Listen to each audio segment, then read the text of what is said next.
Oh, what is that?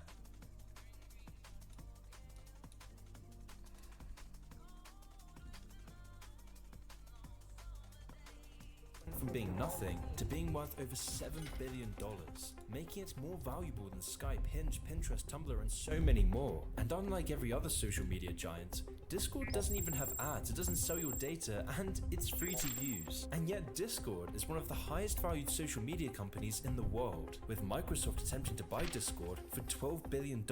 But even this number wasn't enough for the Discord founders. They understood that Discord will be worth many more billions in the near future. Yeah, of course. Something doesn't make sense here. How is this possible? How can Discord be worth so much money? Well, there's a few explanations. Potential. One is that Discord has been rapidly expanding. In just 6 years, Discord has accrued over 350 It's potential and projections. That's it. million Literally. users. This sort of growth is extremely rare, and it's put Discord in a crazy position, giving Discord leverage over everyone, and not just its users. We I'm talking know. about everyone. This became very clear on the 6th of January 2021. It was 8:17 in the morning, and in just 5.5 hours, the world would change forever. The Stop the Steal movement. Yeah.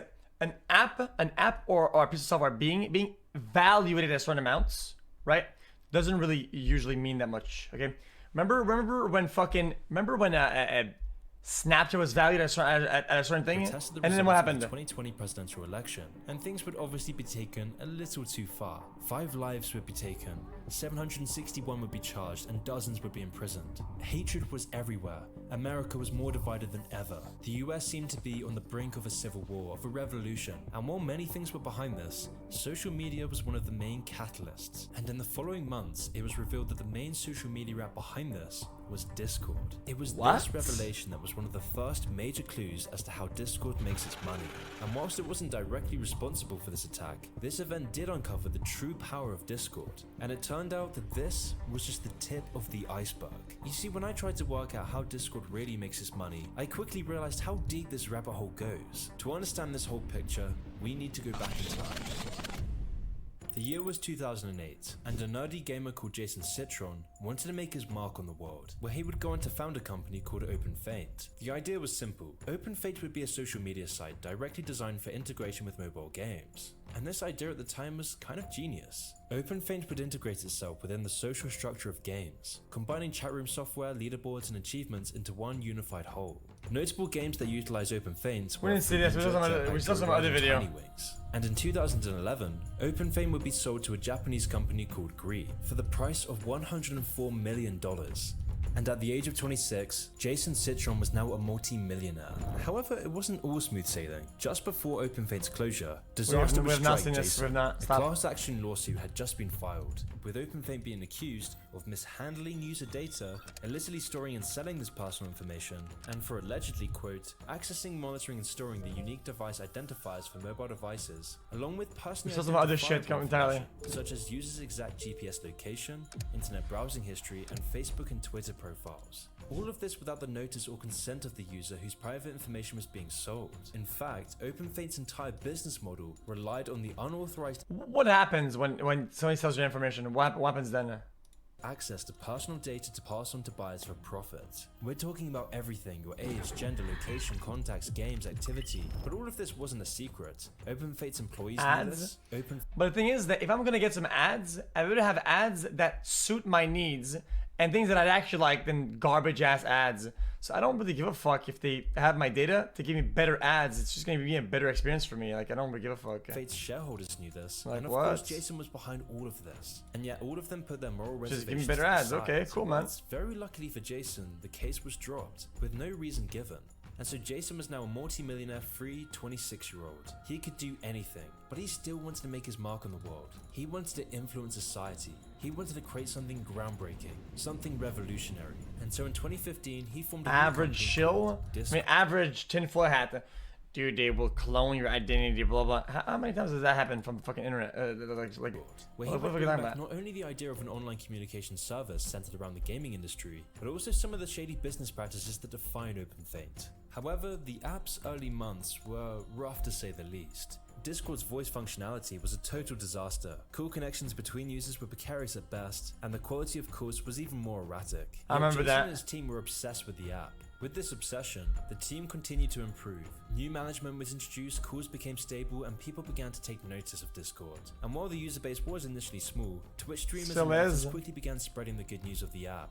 I don't Features agree. like its user-friendliness, its utility of combining servers with voice chat features of Skype, and its apparent security made Guys, Discord a very popular choice. Discord live stream from one user to another is better than YouTube. For internet users. And by the end of 2015, Literally. Discord now had 3 million users. And then by the same time next year, Discord would go on to have 25 million users. And so as you'd expect, investors caught onto this and wanted a piece of the pie themselves. Now, investors weren't really after Discord because of its revenue figures, because Discord has never really monetized its vast user base. On the surface, Discord only makes its money through a subscription model Nitro. Initially, Discord Nitro could be purchased for $4.99 a month, and gave its subscribers access to very— After all these years, Discord, you still cannot delete logs, DMs sent, DMs received, nothing is deleted, nothing is gone. The servers that you don't use are stacked at the bottom. The convos get stacked. They can't be deleted. They can't be removed.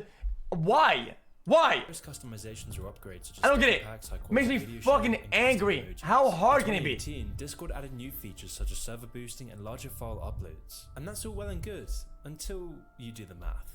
In July of 2020, Discord purportedly generated $120 million from subscriptions. But then, how is Discord a multi-billion-dollar company if it's only generating $120 million from subscriptions? I mean, the company hasn't even had a year. I have dog shit logs that I sent from years ago to people, dude, and I never went back and deleted them. Why? Because it takes so much time. And I'm willing to take the risk of having some dog shit dick pic from one of the fucking years ago that I sent somebody, dude. I don't give a fuck. Leak it, dude. I don't give. It's so. I don't nothing about it with that shit. So It's so much to go up and delete it, dude. Just at that point, just forget it, dude. No. Instead, Discord's business model is by getting investments. You see, Discord has been slowly growing in the shadows, and is now set to take over the instant messaging industry. Through constant upgrades, Discord now has unrivaled value. Low latency, easy communication, great servers, no ads, no data selling, and no fee makes Discord perfect, giving millions immense value for free. And by providing better value than other messaging apps, Discord's growth is now unstoppable. With 150 million active monthly users, Discord now has 3 times Reddit's active user base, and could soon have over 500 million active users in just a couple of years. By growing its user base, Discord has grown its investments, and by inflating its value, Discord is patiently waiting for the opportunity to sell. You see, these big tech companies like Discord have a very strange business model, where they become worth billions of dollars while being unprofitable and lacking any long-term plan to make money. All that matters to these companies— Dev is so big now, has a lot of power, and power is very is the scale of their user base. And so it's not hard to see why very so valuable. many companies wanted a piece of Discord. In fact, this is why Discord has been doubling down on expanding its audience and providing as much value as possible. By investing in making the app the best it can possibly be, this then brings in more users, which then brings in more investors. More investors means more investing into the app, which means more users and repeat. By continuing this cycle over several years, Discord is set to become a billion-dollar juggernaut. But this cycle can't go on forever. At a certain point, Discord needs to make a profit. Unless, of course, they sell the company, which is the final step in the Silicon Valley business model, where you artificially pump up your value and then sell your company to a big tech giant. And this is exactly what happened to Discord. In 2021, this Silicon Valley dream fell into Jason's lap, with Microsoft offering $12 And for streamers, they pump up their analytics with dog shit and they sell out to another company.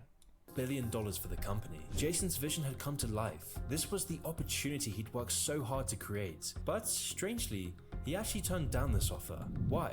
Well, in 2020 alone, Discord had generated $500 million from investors. Current investors seeding this round include Benchmark, Greylock Partners, Index Ventures, and Spark Capital, the same parent company behind Snapchat. Everyone was in on Discord. And this is one of the ways Discord can make so much money, by selling parts of their company and the access to data that comes with it. And this is quite sinister on its own, but the one name that stands out from the rest of these investment firms and makes the problem so much worse is Tencent. Now, it's important. As far as I'm concerned, I'm still on In Twitch. January 2021, Tencent was valued at almost $1 trillion.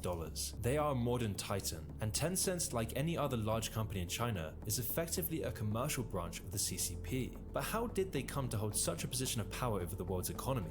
Tencent is just an extension of the CCP. It is a communist company, and back in the day, they were a government mobile provider. They quickly expanded into video games and direct messaging, and in recent years, they're taking over the world. Why, they're owning communists? majority equity in Riot Games, investing in Reddit, and founding one of the biggest social networks, WeChat. Why, they use all the most extreme capitalist concepts. How are they at the core roots a communist? Over 1 billion users worldwide, but it's important to note that they only have this control because the CCP allows them. What? And the CCP only allows them to have this power as Tencent has to follow the Chinese government's orders. And that's why if you're registered to a Chinese mainland phone number, then Tencent will actively censor and track the messages that you send. Tencent also tracks users' locations, and even more terrifyingly, the messages they send through basic text messaging. And Tencent's control doesn't just stay within the Chinese borders. In the 2019 Hong Kong elections, Tencent suppressed all information on WeChat regarding the elections and even banned people who lived in the US and Canada for discussing the elections. These are just the companies that are subsidiaries of Tencent, but Tencent has far more control than this. Tencent is the CCP social media giant, and if there's anything scarier than big tech oligarchs, it's CCP big tech oligarchs. To expand China's cultural influence, Tencent has been buying up stakes in some of America's biggest tech giants, most notably buying a 38% share in Discord, which is very problematic when you take a look at recent. No Steam. Why? Because I think Steam believes in free market and pure juice, and Steam doesn't need anybody. Steam just is. In Chinese politics, like the CCP's new national intelligence law, a law that makes all citizens and companies legally obliged. Aren't they to help the private? government Yeah, I'm gather pretty they're foreign private. Intelligence on the data of billions around the world, all while keeping any cooperation with the government a secret. And so when you understand that Tencent is just a subsidiary of the Chinese government, it's not hard to imagine why Tencent has suddenly bought shares in over 600 companies, at exactly the same time that the Chinese law required its companies to share user data with Beijing. And all while this was happening in China, Discord was just starting to blow up. That's why Tencent was so quick to buy up 38% of Discord. 38! So Tencent, a malicious, hostile, communist-run company, now has the majority control of Discord. This is very, very concerning. And combined with Jason's dodgy password data, this starts to pose some serious questions about Discord itself. And especially about how he probably loves it. See, Discord has a habit of saying that Discord would never sell your data, that Discord is private and that you're always protected. But this couldn't be any further from the truth. Discord always talks about its privacy policy with quotes such as, "We make money from paid subscriptions and the sale of digital and sometimes physical goods. Tencent has my dick. Selling your personal information to third parties," end quotes. But Discord isn't being completely enjoy it. You only need to scroll down a little bit to see what they're really doing with your data. Quote, "We may share information with vendors we hire to carry out specific work for us. We may also share limited information with advertising platforms to help us reach people that we think will like our product and to measure the performance of our ads shown on those platforms. We do this to help bring more users to Discord and provide the only platform required to facilitate these services. This may include information like the fact that you installed or registered to use Discord." Oh my god. Adding that quote, "We may share information with our related companies, including parents, affiliates, subsidiaries, and other companies under common control and ownership." So taking this into consideration, it's becoming apparent who Discord really provides value to. And so it might not be a coincidence that Discord happens to be very bad What kind of chair are these? Value to. And so it might not be a coincidence. What kind of chair are these? That Discord happens to be very bad with your personal information. They look like Right Aerons. now, you might start to feel weird about having Discord and decide to delete Not it. bad. But when you try to delete the app, you'll realize Good your chairs. account was never deleted. You were just under the illusion that it was. For 2 weeks, you'll ostensibly have a choice whether to permanently ban your account or not. And after the 2 weeks, the account will seemingly be deleted, where all your data will be wiped from its servers. I don't believe that for a second. That's not the case with Discord. Instead, all of your data is stored within Discord servers, even when you've deleted your account, always storing this very useful data.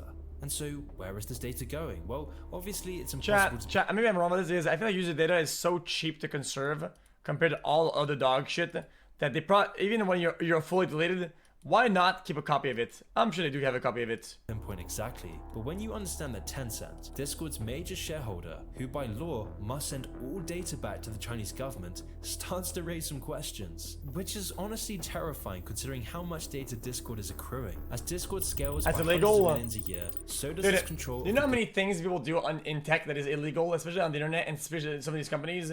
Dude, sometimes half the shit they do is illegal. What about it? So? global populations. Nobody data. enforces Because this shit. Discord tracks every click and every word you It's not type, enforced your for age, shit. Your gender, your location, your contacts, your games, your activity, your social media accounts, your secrets. Every keystroke, every mouse click, every message, everything about you. It's logged to not. Discord No server. shot. Which, when you think about it, is pretty wild because even Facebook.